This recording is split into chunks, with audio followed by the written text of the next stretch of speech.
warahmatullahi wabarakatuh. Waalaikumsalam warahmatullahi wabarakatuh. Innal hamdalillah nahmaduhu wa nasta'inuhu wa nastaghfiruh wa na'udzu billahi min syururi anfusina wa min sayyiati a'malina. May yahdihillahu fala mudilla lahu wa may yudlilhu fala hadiya lahu. Asyhadu an la ilaha illallah wa asyhadu anna Muhammadan abduhu wa rasuluh la nabiyya wa rasuluh ba'da amma ba'du. Pertama-tama dan yang paling utama, marilah kita panjatkan puji syukur kita kepada Allah Subhanahu wa taala yang telah memberikan kita banyak sekali kenikmatan. Salah satunya yakni nikmat iman, nikmat sehat, serta nikmat sempat sehingga kita dapat berkumpul pada malam hari ini dalam keadaan sehat walafiat. Kedua kalinya, salawat beserta salam tak lupa kita sambung-agungkan kepada suri tauladan kita, yakni Nabi Muhammad Sallallahu alaihi wasallam. Semoga kita selaku umatnya mendapatkan syafaatnya di yaumil akhir kelak. Amin, amin ya rabbal alamin. Ketiga kalinya saya ucapkan terima kasih banyak kepada ustazah-ustazah semuanya yang telah memberikan saya kesempatan untuk berbagi ilmu kepada teman-teman semuanya yang insya Allah akan bermanfaat apabila didengarkan dan diamalkan. Baik teman-teman semuanya, di sini saya akan berpidato tentang tantangan moral Gen Z di era modern. Kalian tahu gak Gen Z itu apa? Gen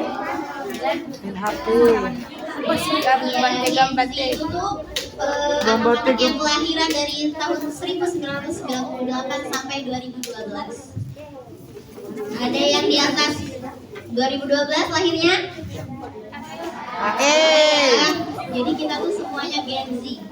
Aku 12 kok. Baik, teman-teman yang dirahmati Allah, kita semua adalah bagian dari Gen Z, yaitu generasi yang lahir dan tumbuh di tengah-tengah kemajuan teknologi. Kita tidak asing lagi dengan istilah gadget, media sosial, dan aplikasi-aplikasi canggih. Namun di balik semua itu teman-teman, kita perlu bertanya kepada diri kita, apakah teknologi yang kita genggam sudah selaras dengan nilai Islam yang kita pegang? Dan apakah kita hanya terhubung secara online tetapi terputus dari nilai keimanan dan akhlak? Nah, di satu sisi teknologi ini bisa memberikan peluang dan manfaat untuk kita.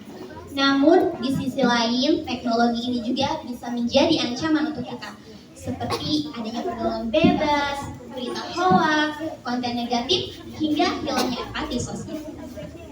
Nah, Allah Subhanahu wa taala berfirman di dalam Quran surat Al-Isra ayat 70 yang berbunyi walaqad karamna bani Adam, yang artinya dan sungguh kami telah memuliakan anak-anak Adam. Nah, teman-teman semuanya, ayat ini tuh menegaskan kepada kita bahwa manusia itu memiliki kemuliaan di sisi Allah, bukan karena teknologi yang ia kuasai, tetapi karena adab dan akhlak yang ia miliki. Jika teknologi membuat kita lupa kepada adab dan akhlak, maka kita akan kehilangan kemuliaan tersebut. Tapi teman-teman, bukan berarti kita harus menutup diri atas kemajuannya teknologi. Justru Islam itu tidak pernah melarang atas kemajuannya teknologi atau perkembangannya zaman. Rasulullah Shallallahu Alaihi Wasallam bersabda yang artinya sebaik-baik manusia adalah yang paling bermanfaat bagi manusia lainnya. Nah, jadi teman-teman semuanya, tugas kita sebagai Gen Z yaitu menggunakan media sosial untuk membawa manfaat untuk mudarat, seperti menggunakan media sosial untuk berdakwah, untuk berbagi ilmu, dan untuk menginspirasi orang lain. Nah, kita tuh harus menjadi generasi muda muslim yang pintar dalam teknologi, tetapi tetap beradab dan berakhlak di tengah-tengah kemajuannya zaman. Nah, teman-teman yang insya Allah dirahmati oleh Allah, Allah Subhanahu wa taala juga berfirman di dalam Quran surat Al-Hujurat ayat 6 yang artinya, hai orang-orang yang beriman, jika datang kepadamu orang orang kafir membawa satu berita, maka periksalah berita itu dengan teliti. Nah, teman-teman, ayat ini tuh mengajarkan kita untuk tabayun. Jadi, kita tuh jangan asal-asalan menerima informasi. Kita harus cross check dulu, ini beritanya valid enggak, ini beritanya bener enggak, jangan asal sebar. Nanti takutnya menjadi menjadi fitnah dan akan menjadi bumerang untuk diri kita. Misalnya nih, ada santri ya dengar, tahu nggak sih ternyata si siapa ya? Misalnya Ustazah Hanin, si Ustazah Hanin ini nih maling HP-nya Ustazah Risa gitu, misalkan ya Nak ya. Nah, kita tuh harus periksa dulu ini nih bener apa enggak gitu. Jangan asal nih si siapa ya? Zaskia gitu. Nah, Zaskia itu dengar itu langsung disebarin kemana-mana. Ujung-ujungnya jadi Nah, iya. Nah, itu juga bisa jadi bumerang untuk Zaskia. Apa bumerangnya? Dipanggil kan sama ustazahnya karena itu nggak benar. Jadi kita harus periksa dulu dengan teliti berita itu benar apa enggaknya. Itu di dunia pondok, begitupun di dunia maya. Jadi kita harus pinter-pinter.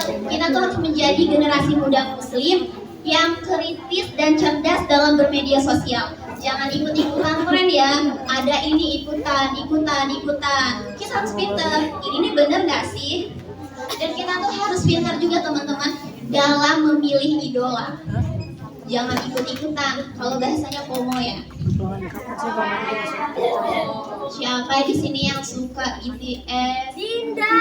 Apa ya? Pokoknya K-pop dong. Gak suka. Siapa ya? Oke. Nah, di sini tuh kita tuh bukan untuk menyalahkan, tapi kita harus introspeksi diri. Kita harus pintar-pintar mencari kiblat. Contohnya nih, Adam Siddiq tuh. Beliau itu masya Allah, beliau Gen Z ya teman-teman. Tapi beliau suka memposting, berdakwah gitu ya di media sosial. Nah itu teman-teman yang harus kita jadikan kiblat kita, tapi bukan orang-orang barat ikut tren kekinian. Kita nggak boleh. Tapi kita orang Islam, orang Muslim, berarti cerminan kita juga harus orang Islam, orang Muslim. Oke. Oh iya teman-teman, kita tuh boleh loh bermedia sosial itu kayak update status. Halo. Boleh diperhatiin? Kita tuh boleh loh bermedia sosial seperti update status, tetapi jangan lupa untuk mengupdate status keimanan kita. Kita boleh juga loh scroll media sosial, tetapi jangan sampai hati dan keimanan kita ikut ke scroll dari kebaikan menuju keburukan. Nauzubillahi min dzalik. Udah capek-capek belajar di pondok, udah capek-capek orang tuanya nyariin nafkah buat bayar atau SPP di pondok, tetapi ikut-ikutan tren yang nggak penting.